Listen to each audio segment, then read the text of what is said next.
Okay, so tonight we have lessons number 15 and 16, Jewish writings of the period. The period that we're talking about is what? It's not a trick question. Intertestamental period, okay? This should be 2 classes. I'm not sure we'll spend 2 classes on it. We'll see how far we get this evening. Everybody got handouts? Good. You really need them because there's some readings at the end of the handout, and you'll be able to follow along a little bit better if you have those handouts to read, okay? Jewish writings of the period. It's worth noting that when we look at the intertestamental period, Jews were involved in writing quite a bit of literature during this period. There's a lot of Jewish literature that comes out of the intertestamental period. I think sometimes we think that the only things that Jewish people ever wrote was the Old Testament, right? The prophets writing the Old Testament, and so you got Genesis through Malachi. That was it. That was all the Jews ever wrote.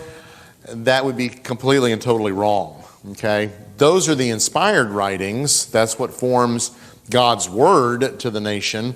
But there were a lot of other things that were being written as well. Jews were writing a lot of things, just like early Christians were.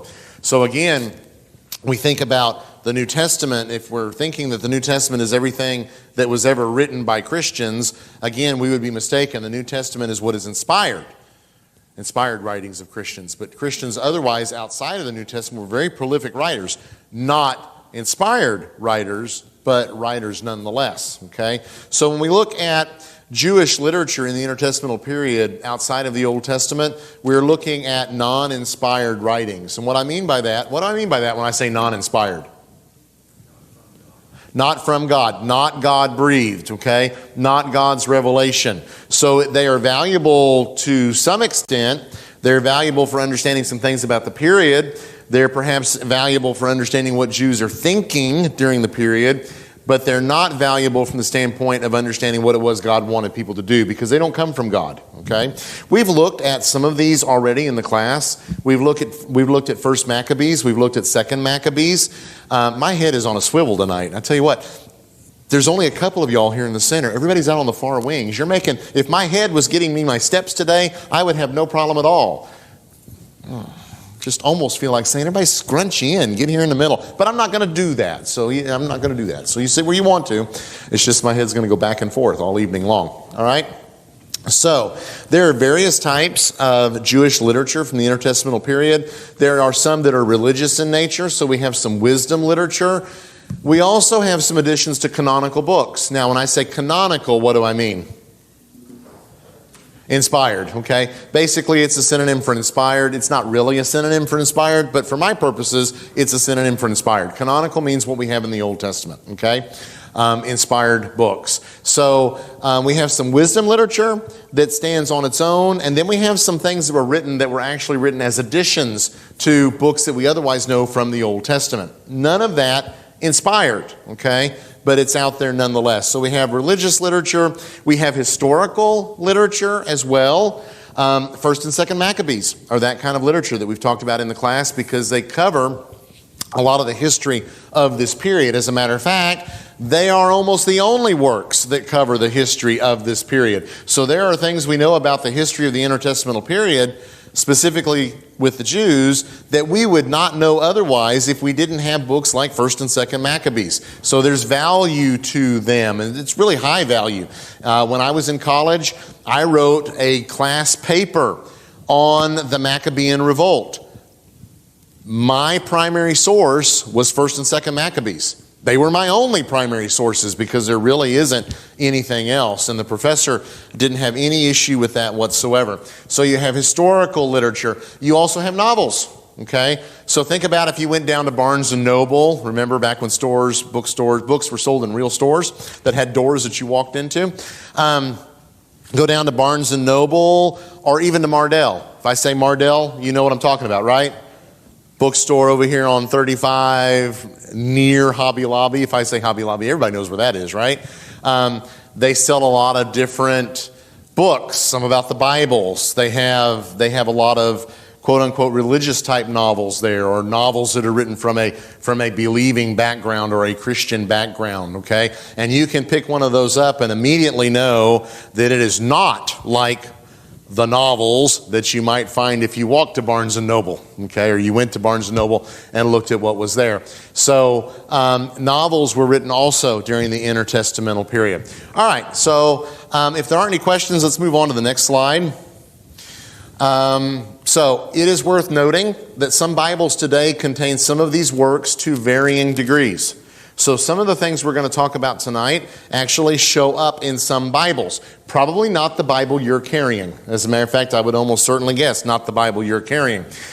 Specifically because the Bibles we carry would generally fall in line, they do fall in line, not generally, fall in line with the Protestant canon of the Old Testament, as opposed to the Roman Catholic canon of the Old Testament or the Greek Orthodox canon of the Old Testament.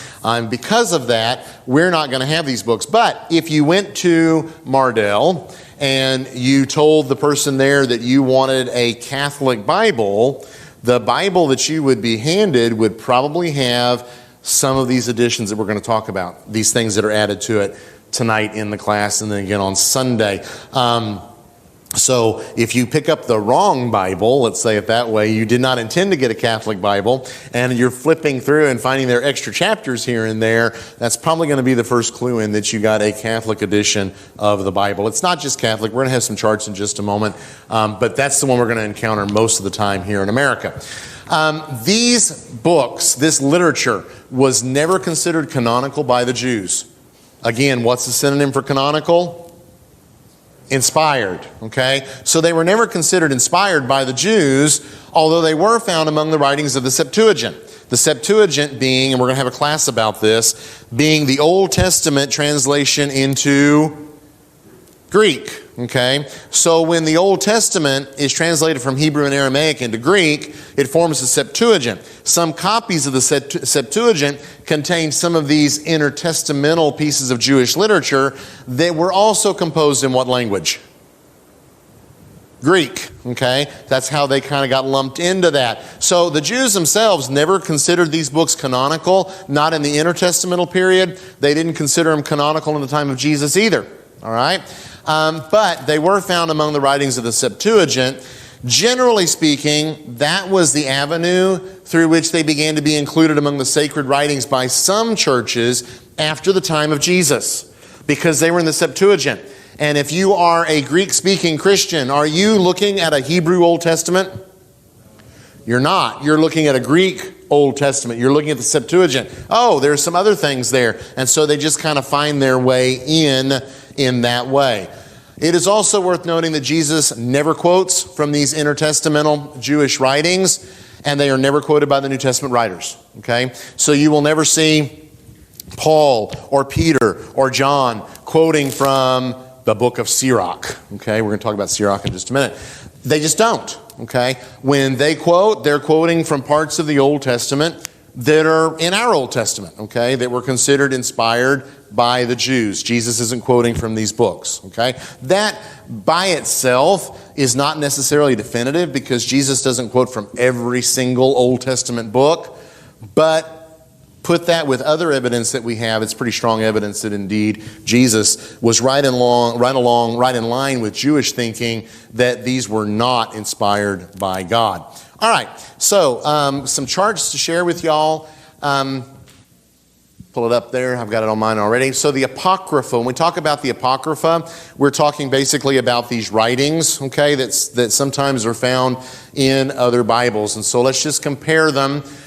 There's a series of names up there at the top. Those are the names of this literature that we're looking at. So you have the book of Tobit, you have the book of Judith, you have the additions to Esther, the Wisdom of Solomon, and a book called Ecclesiasticus. That should not be confused with Ecclesiastes. They're not the same. Okay, two different literary works. One inspired, one is not. So if you'll look then along this line, you see that the Hebrew Old Testament, the ones that you and I have as well, the Protestant Old Testament, does not have any of those books. All right? But they're all found, all five of these are found in Roman Catholic editions of the Old Testament. We also have Greek Orthodox, they have these books as well, these 5 on this particular chart that are a part of their Old Testament. The Slavonic Bible also has all 5 of these works in their Old Testament. The Greek Orthodox, the Bible of the Greek Orthodox Church is just what I'm saying it is. It's the Bible used by the Greek Orthodox Church, the Old Testament. There are no differences in the New Testament. The New Testament is the same across the board. This only concerns the Old Testament. The Slavonic Bible is the official church Bible, if you will, of the Russian Orthodox Church and the Ukrainian Orthodox Church. And you may say, well, those are not important. Well, they are for millions upon millions of people, okay? Because those are very large groups that are east of Eastern Europe, if you will. So they have those books as well. Jeff, let's get a mic to you. Tom, if you would. Are you aware if any of these writings contain any prophecies about Jesus? Do they contain writings about Jesus? Well, since they're Old Testament, do they contain prophetic language about the Messiah, about Jesus? I don't know. Okay. I'm going to have to answer that. I don't know. Very fair. But even if they did, they wouldn't be inspired. Correct. So it wouldn't be inspired prophecies. It was just interesting if they did. Okay.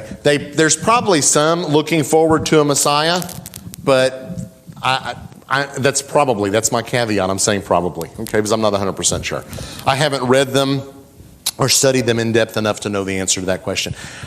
Did y'all get papers when y'all came in? Were y'all able to get papers when y'all came in? Did we get you some papers? Tom's going to help you out right there. Good. All right, so let me go ahead and pull up the next chart. Pull it up on my computer as well. Okay, so here's some of those other books. Notice the check marks don't change a whole lot at the first 4. Whoops, sorry. So we had the prayer of Manasseh, Psalm 151. You have got 150 Psalms in your Old Testament, but there is a 151st Psalm out of this period. 3rd Maccabees, 2nd Esdras. Wrong slide, sorry. Let's go back.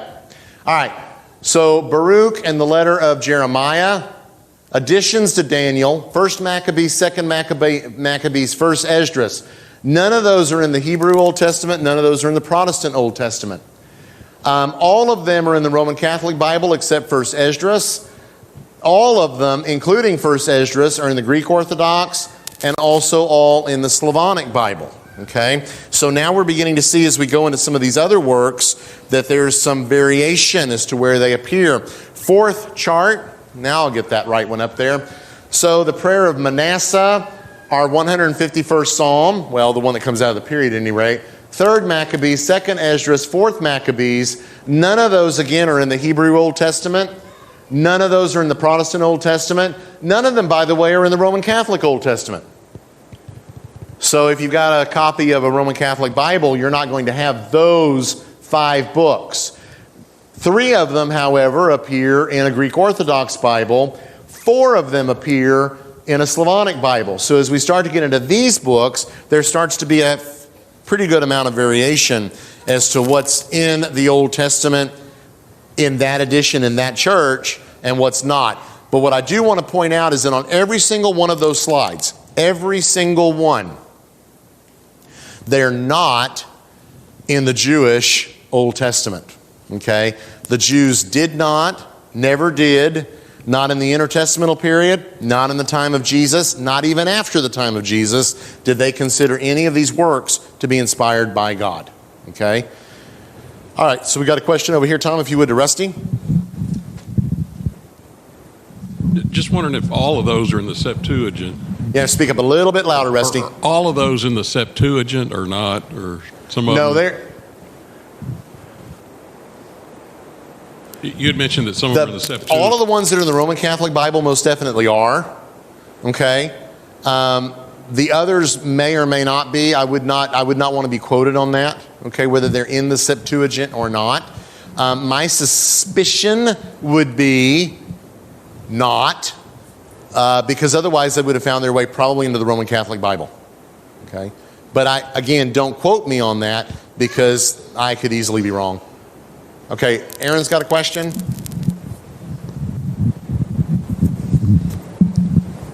you may have said this earlier, are all of these written originally in Greek? Are there any written in Aramaic or Hebrew, or are they all written in Greek? There may be some that were originally written in Hebrew and Aramaic. Most were originally written in Greek. Okay? And we may have that as we go through and look at the details of each one of these. Okay? I may have noted that if they were not. We'll see. All right? Any other questions or comments? By the way, if you came in and didn't get papers, they're right there on the cart on the top shelf. So feel free to take some. We have plenty. All right. So, next chart, looking at the literature itself, kind of want to understand what the literature is about. Here's where eventually we're going to do some reading, okay? So, the first of the works up there, got the whole chart, is the book of Tobit. There's our language, Aaron. There's going to be your answer to your question. Tobit dates from the 3rd century BC, originally composed in Aramaic. It's comprised of 14 chapters. They are set in the Assyrian period. And quote unquote, it is a didactic or moralizing short story extolling a righteous lifestyle for Jews living in the diaspora being the Jewish dispersion, okay? Because in the intertestamental period, Jews are living everywhere. They're living in Mesopotamia.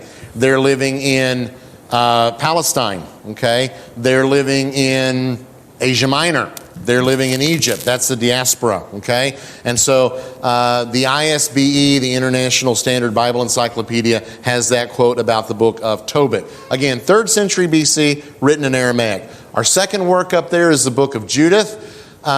Dates to 165 to 37. That's a fairly wide range, okay? It's over 100 years. Written originally in Hebrew. This is comprised of 16 chapters, set in either the Assyrian or Babylonian periods. It describes a heroine whose name was Judith, who triumphs over a foreign leader whose name was Holofernes. You might consider the book of Judith something like a novel, all right? Something like a novel. You can read the story. If you find an edition of it online, or if you find a Catholic Bible, have a Catholic Bible, and read that. It's an interesting story to read.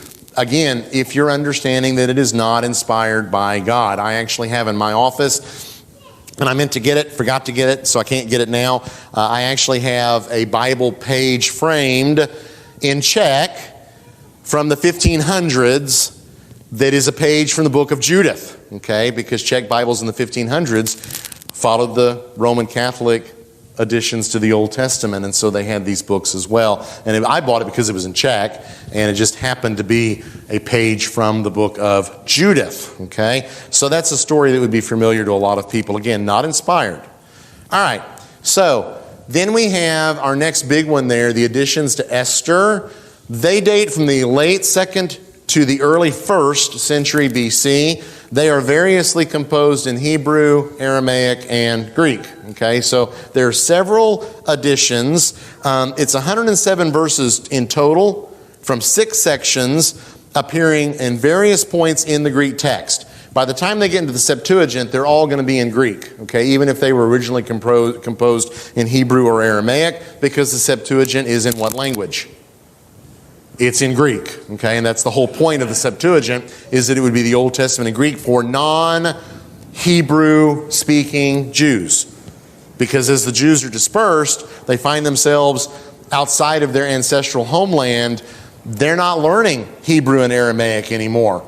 They don't speak the language of the Old Testament. They speak Greek, hence the Septuagint. We'll have a whole class on that later.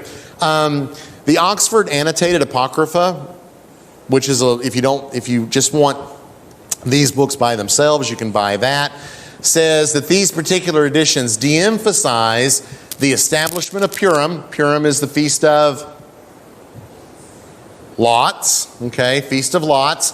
It is described in the book of Esther, the inspired book of Esther, okay? So there were some questions among Jews about the book of Esther. But that's really raining out there, isn't it? It's really loud. So there were questions about the book of Esther among Jews. Esther is the only book of the Old Testament that doesn't mention who? Anybody know? God. It's the only book of the Old Testament that doesn't mention God directly. Okay? I'm not saying that God is not there in the book, but he's not mentioned directly, okay? And so for a lot of the Jews in the intertestamental period, it's kind of like, well, what about this book Esther? Plus, there's some things that are problematic about Esther, because Esther is a Jewish girl who marries a pagan king, okay? A Persian pagan king. And she's the hero of the book. What are we supposed to do with that? That doesn't sound very heroic, to marry a pagan Persian king. So there's some things that caused Jewish folks of the intertestamental period to have some questions about the book of Esther. And since the Feast of Purim, lots, comes from that book, there is in these additions to the book of Esther an attempt, to some extent or another, to de-emphasize that particular holiday, and also, the second part of the quote, express a deep distrust of Gentiles. Okay? Because when you look at the book of Esther, and you have the king there, in Esther he's called Ahasuerus, but we otherwise know him by the name of Xerxes. Is he portrayed in a overall positive light? If you get past chapter 1? If you get past chapter 1, he's portrayed in a pretty positive light in the book, okay? He lets Esther make sure that the Jewish people aren't going to be destroyed. That would say that if you're a Jew of the intertestamental period, that's a win. But he's a Gentile, so we're not sure what to do with that, okay? So you have these additions, again, 107 verses in 6 sections that are added to the book of Esther. So if you will take your papers now and flip to the back, there are 3 readings there, okay? We're going to read one of them now, which is the addition to the book of Esther.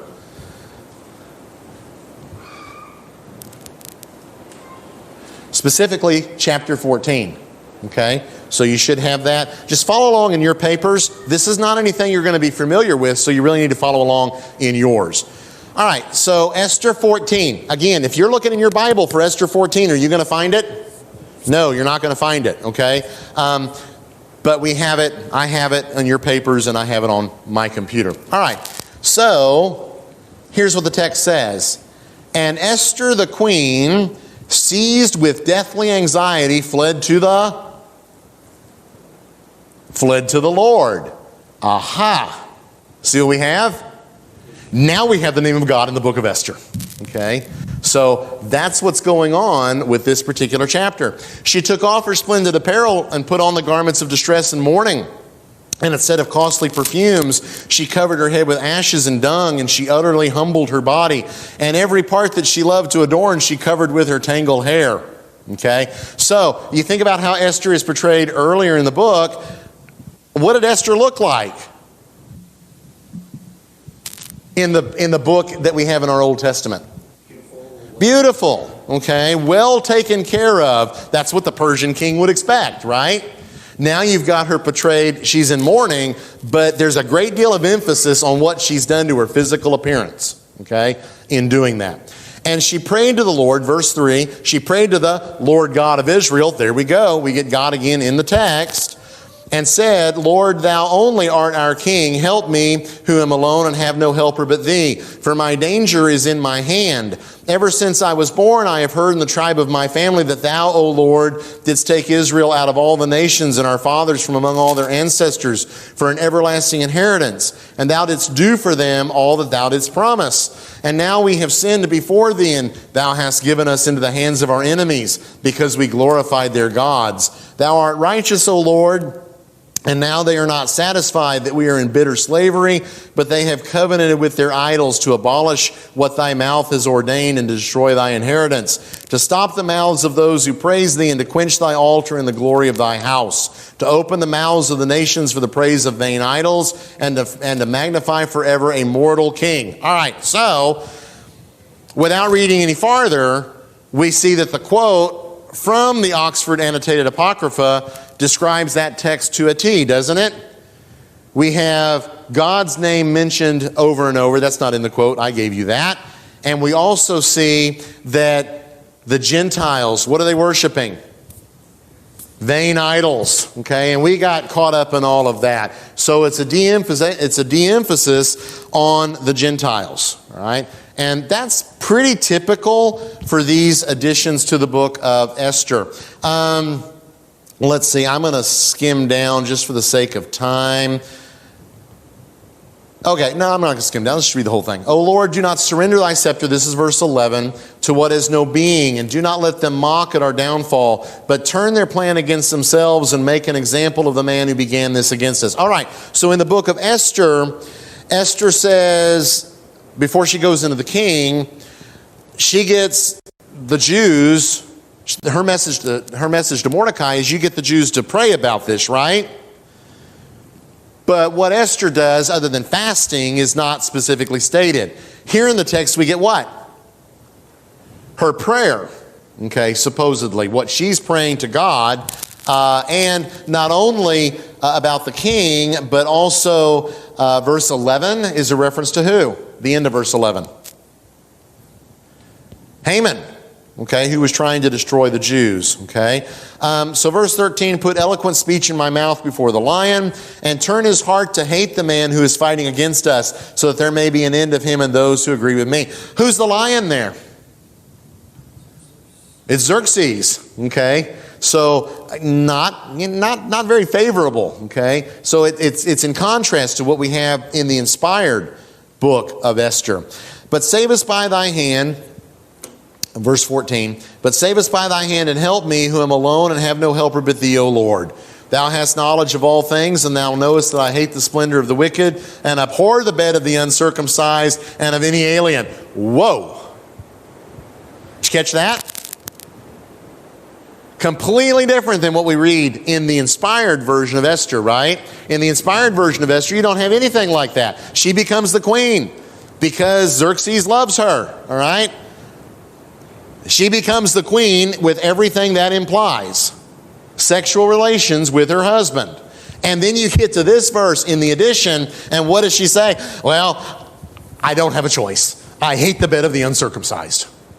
That's completely opposite. Well, not opposite, it's just absent in the book of Esther, the inspired book of Esther. Thou knowest my necessity, verse 16, that I abhor the sign of my proud position, which is upon my head on the days when I appear in public. I abhor it like a menstruous rag, and I do not wear it on the days when I am at leisure. I hate being queen. I don't like even looking like a queen. Don't hold this against me, God. And so on and so forth. It's completely in contrast to what we find in the inspired book of Esther. But understanding that Jews of the intertestamental period, which is not that long after the book of Esther is composed, had some questions about the book of Esther, there were at least some enterprising Jews that said, hey, let's fill in the blanks, let's add something there, and maybe Esther won't be quite as difficult for us to accept as it is in its current form. Now, somebody did it, somebody tried it, but it didn't stick, did it?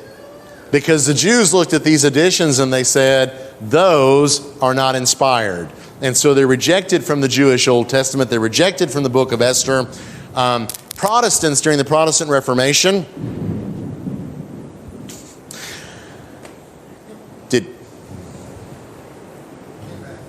it flickered. Yeah, that flickered too. I'm surprised. Usually when we flicker like that, internet goes out and then everything goes out. But at any rate, we'll see. If the lights go out, everybody use your phones as flashlights. I don't know what I was saying before the thunder interrupted me.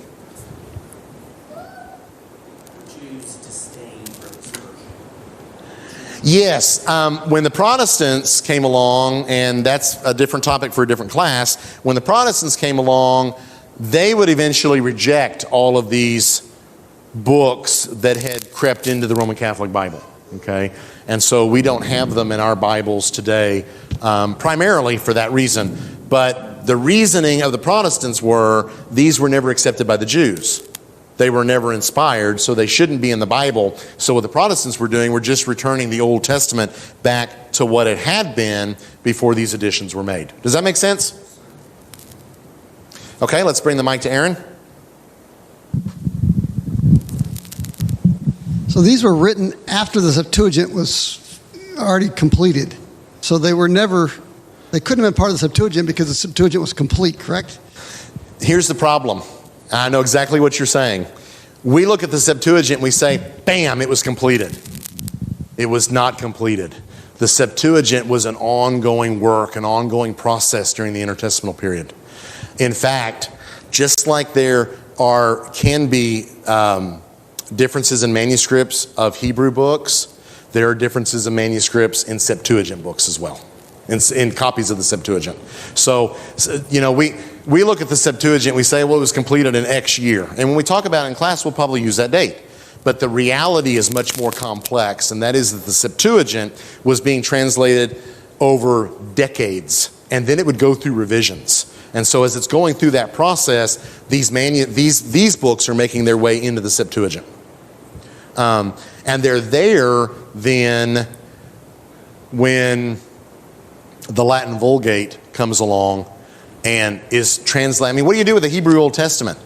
You got to figure out a way. You got to figure out what to do with an Old Testament. Christians are using the Septuagint, and so the Septuagint is going to form the basis of then the Latin translation. And other translations as well, not just Latin. Okay? And so it's, sometimes in classes about these things, we simplify, we have to. But the reality is the process is far more complex than can usually be communicated in a class. So there is no end date of the Septuagint. It's an ongoing work and process, and things are being added to as it goes. And there are different versions out there. As a matter of fact, you think about New Testament studies, that you take different manuscripts and you use them to form a New Testament text. The same thing is true of the Septuagint today. So if you have a copy, a printed copy or an electronic copy of the Septuagint, it represents a conglomeration of different Septuagint versions. Okay. Good question. Good comment. Okay, so let's move on. Next two books. So then we have the Wisdom of Solomon. The Wisdom of Solomon is from the late 1st century BC to the early 1st century AD. Those are wide ranges, okay? It was originally composed in Greek, composed of 19 chapters, most likely in Alexandria, Egypt. It's a message of encouragement to diaspora Jews, remember the Jews of the dispersion, intending to affirm the basis of their faith in the surrounding, not their faith in, but their faith, while they are living in the surrounding pagan, hostile environment. Okay? So Jews are surrounded by pagans, they're surrounded by Gentiles. It's a real effort to continue to maintain your faith in God, to continue to live as you should. The book, The Wisdom of Solomon, is composed with the idea of helping Jewish folks do that. When I say it, and it's written up there that it's composed probably in Alexandria, Egypt, how do you suppose scholars would know that?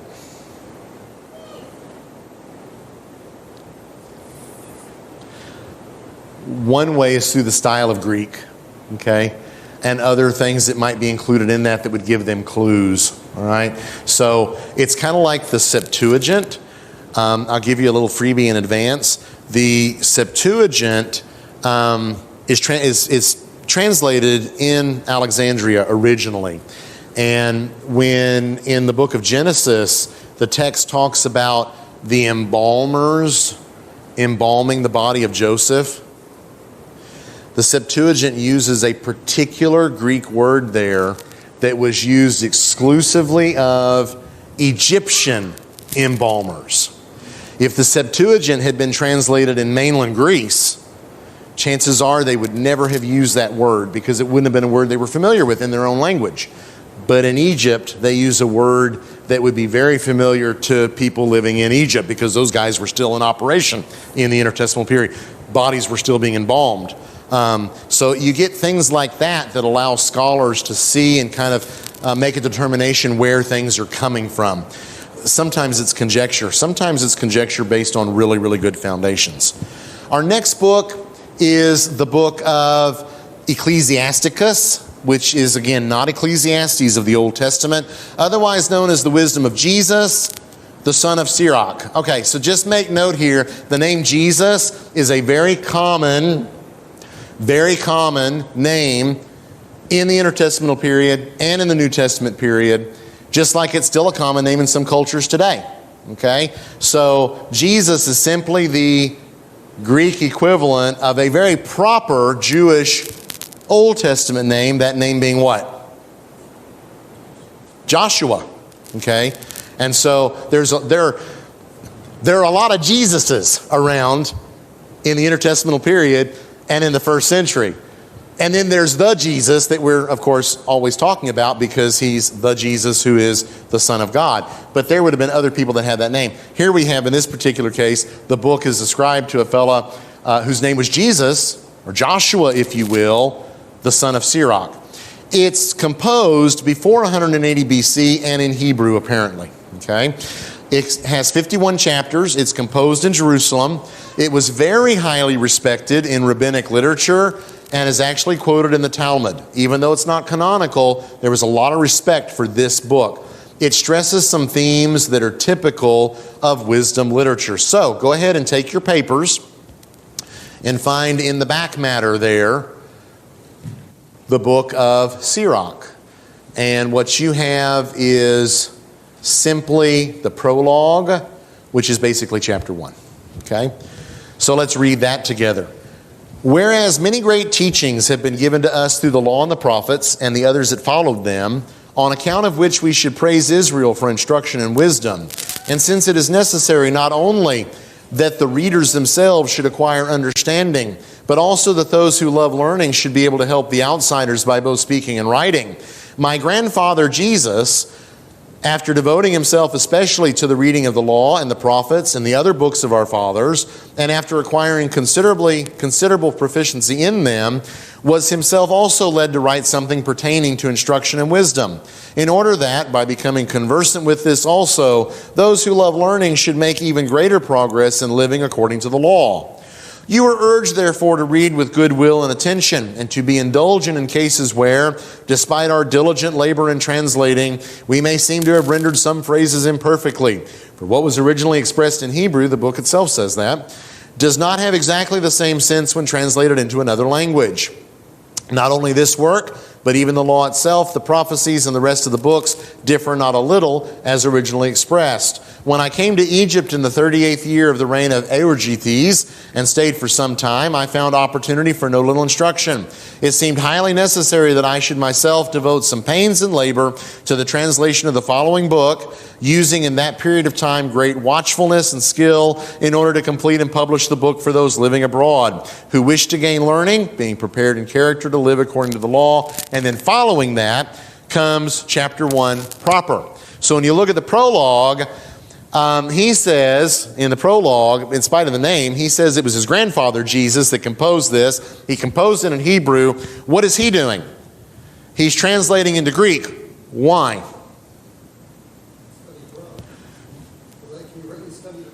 So they can be studied abroad. And of course, the studying abroad, the language for studying abroad would have been Greek. Okay? So he's translating it into Greek so that Greek-speaking Jews, and theoretically others as well, can benefit from this book of wisdom. I will say this as well in the prologue, that it may sound a little bit like he's claiming that his grandfather is inspired when he says he was led, but that he was led can have nuances of meaning that don't involve inspiration. He seems to make a distinction between the writings of the Old Testament that are inspired and what his grandfather wrote. Okay? So he's not making a direct claim here for inspiration for the book. And again, although it was highly respected, Jews quoted from it in the Talmud. Jews, the rabbis had a great deal of respect for the book. Even in spite of that, none of them ever considered it to be inspired by God. Okay? That's the book of Sirach. All right? Let me go back to my charts then, and we'll pull up the next one. How are we on time tonight? Still good. All right.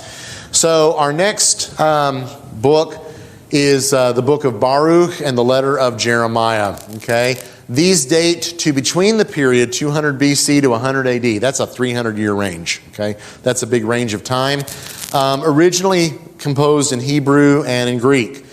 Content-wise, we have 6 chapters. And again, quoting from the Oxford Annotated Apocrypha, they say most of Baruch is made up of pastiches. I'd have to look up that word to even know what that means. of biblical passages, copied or paraphrased. I think it means excerpts, okay? For example, Daniel chapter 9, Job chapter 28, Isaiah chapters 40 through 66, pieces of it, okay? This mosaic technique was popular in the late Second Temple period, okay? Late Second Temple period is what period of time? It's the intertestamental period all the way into the New Testament, okay? The Second Temple, what's the first temple? Solomon's temple. What's the second temple? Yeah, Zerubbabel's, and then Herod expands it, okay? So when they don't talk about 3 temples, they talk about 2 temples because Herod just expands what was there. I mean, it's a huge expansion, but nonetheless. So that's what you have in the letter of Jeremiah and Baruch. Baruch, of course, biblically speaking, was who? Jeremiah scribe, okay? So in this particular case, it is ascribed to someone who is mentioned in the Old Testament, but the book has nothing to do with the scribe of the Old Testament. Baruch lived, obviously a contemporary of Jeremiah, 500 years before this book is composed. Tom, to Aaron? If I'm not mistaken, it was not uncommon in this era to write a book as if you're someone else. You're not claiming to be them. You're just writing it. That's your. It was a style of writing that you would write it from the perspective of someone else, which we would look at almost plagiaristic. But that was fairly common, was it not? It was fairly common during the intertestamental period and into the New Testament period, but that also caused Jewish people to recognize it as not inspired. So an inspired book is going to come from who it claims to be, if it has any identifying information. Not every Old Testament book has identifying information. Okay, it's not always there, but a huge red flag in Jewish way of thinking would have been if it's claiming to be from somebody or being ascribed to somebody who couldn't actually have written it. So. Like the Book of Enoch, exactly. Now, the Book of Enoch is not the Book of Enoch is intertestamental Jewish literature, and then it comes from this period. If it's not Gnostic, okay, but it's not in these groupings because nobody considers the Book of Enoch to be inspired. However, there's a little snippet in the Book of Enoch that actually gets quoted by Jude, okay? But that's okay because Paul quotes from pagan poets. Just quoting from somebody, I've quoted from atheists before in a class on atheism. So just quoting from somebody doesn't mean agreement with it. It doesn't mean it's inspired. But Paul was aware of the Book of Enoch, or he was aware of the stories that the Book of Enoch fed from. It gets really complex. Did he know the book, or did he know the common source behind the book? Okay, so our bell is going to ring, and I don't want to go into that. Okay, so what we're going to do is we're going to wrap up. We're really close to finishing, except we've got some reading in the book of Daniel to do. Not actually the book of Daniel, but the additions to the book of Daniel. So I want to pick up right there Sunday morning. We'll cover that Sunday morning, and we'll move right into the next topic. I'll have handouts again Sunday morning back there on the tray. If you're missing any papers,